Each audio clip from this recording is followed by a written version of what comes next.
In a small, isolated cabin deep within the woods, Sarah was spending a solitary weekend away from the hustle and bustle of the city. The cabin was old, with creaking wooden floors and dimly lit rooms. As the night settled in, she decided to light a few candles to create a cozy atmosphere. As Sarah sat down with a book, she suddenly heard a faint, eerie whisper coming from the corner of the room. It sounded like someone, or something, was trying to communicate with her. Sarah's heart began to race, but she dismissed it as her imagination playing tricks on her. She continued reading, trying to ignore the unsettling feeling that had settled over her. Minutes later, the whispering grew louder, more insistent. It seemed to be coming from the closet. Trembling, Sarah got up and cautiously approached the closet.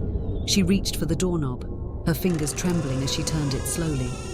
The door creaked open, revealing a dark, shadowy interior. Inside the closet, Sarah could barely make out the shape of an old, dusty mirror. Its surface was cracked, and the glass was fogged over. Sarah stared at her reflection, feeling as though she was being watched by something beyond the mirror. Suddenly, the whispering grew even louder and more frantic. Terrified, she stepped back from the mirror, but before she could react, a pale, ghostly hand reached out from the mirror and grabbed her wrist. Sarah screamed in terror, struggling to break free, but the ghostly hand pulled her closer to the mirror. She could see a twisted, ghastly face materializing on the other side, twisted in agony.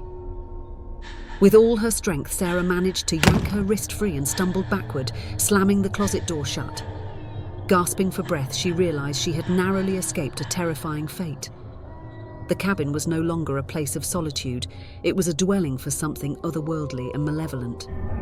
Sarah knew she had to leave the cabin, but she couldn't shake the feeling that whatever lurked in that mirror would forever haunt her. And there, in the darkness of the cabin, Sarah's ordeal was far from over as she contemplated her escape from the malevolent entity that had been unleashed from the haunted mirror.